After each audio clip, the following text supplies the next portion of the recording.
যেদিকে আমরা নজর রেখেছিলাম, সাধারণ মানুষের নজর থাকে যে ট্যাক্সের ক্ষেত্রে বাজেটে কি ঘোষণা করা হচ্ছে। তাই সাধারণ মানুষের মতামত সেটাই তো সবথেকে গুরুত্বপূর্ণ। তারা কি বলছেন, আম জনতা কি বলছে, অবশ্যই আমাদের নজর সেদিকেই থাকবে। এটা তো খুব ভালো হয়েছে, কারণ এখনকার যে ইনকাম হয়েছে, ইনকামে নর্মালি 7-8 লাখ টাকা, যেটা আগে 7 লাখ টাকা ছিল, সেই ইনকামের হিসাবে এখন 12 লাখ টাকা দিয়েছে। খুবই ভালো কাজ করেছে, এটা গভর্নমেন্টের তরফ থেকে খুব ভালো কাজ, আমি তো বলবো। এটা দেখা যায় তো একদিকে মিডল ক্লাস আমাদের অনেকটাই বিগ রিলিফ, কেন কি আমাদের এটা ট্যাক্স দিতে হচ্ছে না এখন 12 লাখ অব্দি। আর আগে 7 লাখ ছিল, এখন 12 লাখ করেছে। তো অফকোর্স নির্মলা ম্যাম আমাদের জন্য কিছু তো ভালো করছে। এটা তো একটা ভালো মুভ করেছে যে 12 লাখ পর্যন্ত ট্যাক্স ছাড় দিয়েছে। এটা আমাদের পক্ষে কিছুটা সুবিধে হবে, সাধারণ মধ্যবিত্তের পক্ষে ট্যাক্সের ছাড়টা পাবে। সুবিধা তো হতে পারে, এবার সেটা যদি যতক্ষণ না সে জিনিসটা ক্রিয়েট হচ্ছে ততক্ষণ আমরাও বুঝতে পারছি না। বলা তো অনেক কিছুই হচ্ছে, এবার কতটা কোনটা কার্যকারী হবে কতটা হবে না সেটা যতক্ষণ না ক্রিয়েট হচ্ছে বা সত্যিকারের হচ্ছে ততক্ষণ কিছুই বলা সম্ভব না। এতটা অবধি ছাড় দেওয়ার ঘোষণা হয়েছে, সো নিচের দিকের মানে ইকোনমির যারা, তাদের তো একটা বুস্ট আপ হবেই অবভিয়াসলি। অ্যান্ড ছাড়টা ক্লাসিফাইড হওয়া উচিত আই থিঙ্ক মোর, তাহলে মানে ওপরের দিকের এটা মানে it would be more of an equalising factor যদি সেটা হয়। 12 লক্ষ পর্যন্ত কর ছাড়, অনেকেই খুশি, আবার কেউ কেউ বলছেন শুধুই আইবশ।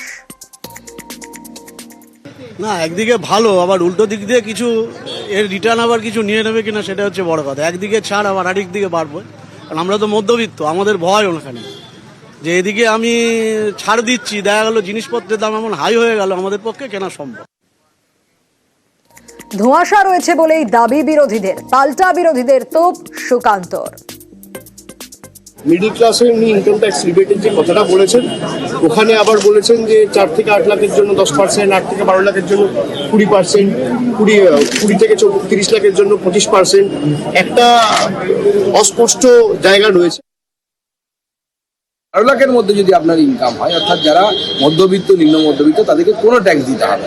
কিন্তু 14 লাখ বা 16 লাখ যদি আপনার ইনকাম হয়, তখন আপনি পুরো স্ল্যাবের মধ্যে পড়বেন। সেক্ষেত্রে অনেক আপনারা জানেন অনেক কমানো হয়েছে। 0 থেকে 4 লাখ আপনার কোনো ট্যাক্স দিতে হবে না, 4 থেকে 8 লাখ 5% দিতে হবে, এবং সো অন। অর্থাৎ যত কম রোজগার হবে, অর্থাৎ মিডল ক্লাসের দিকে যারা থাকবে তাদেরকে আরো তত বেশি রিলিফ পাবে।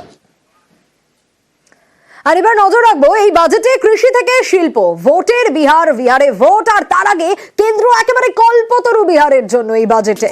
নির্মলার বাজেটে নীতিশের রাজ্যেই ফোকাস, পরিবেশ বান্ধব এয়ারপোর্ট থেকে কোশি নদীর সংযুক্তিকরণ, শুধু তাই নয়, মাখনা চাষ, সেক্ষেত্রেও বিশেষ বোর্ড, আইআইটিরও সম্প্রসারণ।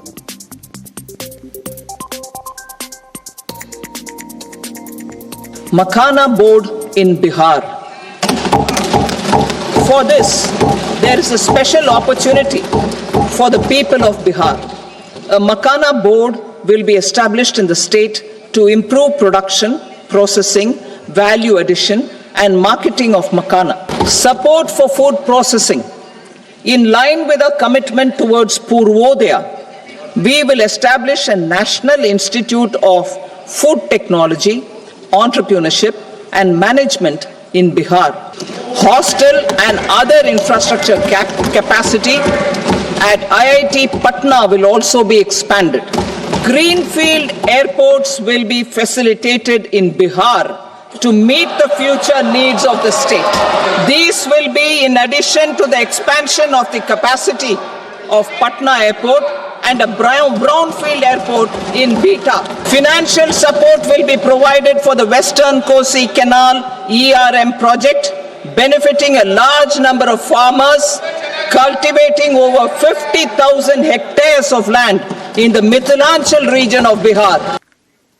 আরো ডিটেইল একটু জানার চেষ্টা করব মৈত্রেয়ীর কাছ থেকে। মৈত্রেয়ী রয়েছে আমার সঙ্গে। মৈত্রেয়ী, বিরোধীরা একদিকে বলছে বাংলা বঞ্চিত, অন্যদিকে বিহারের জন্য কেন্দ্র এতটা কল্পতরু, ভোটের কথা মাথায় রেখেই কি এভাবে বিহারের জন্য কল্পতরু কেন্দ্র এই বাজেটে? একেবারেই দেখো যেভাবে বিহারের আজকের যে বাজেট বক্তৃতা ছিল সেখানে বিহারের বক্তব্য, বিহারের নামটা যতবার করে উঠে আসলো এবং বিহারকে বরাদ্দ দেওয়ার যে পরিমাণ দেখা গেল তাতে কিন্তু এটা খুব স্পষ্ট যে বিহারের নির্বাচনের কথা মাথায় রেখে এই বিপুল বরাদ্দ দেওয়া হচ্ছে।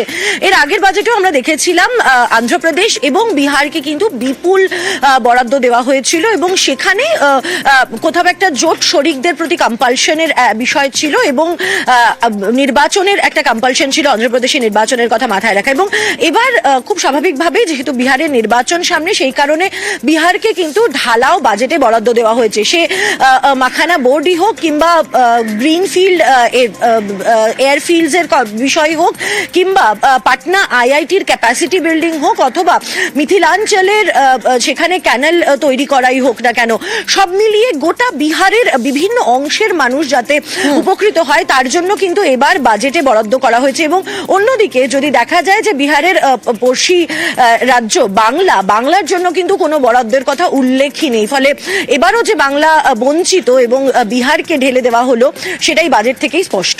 একদমই মৈত্রেয়ী।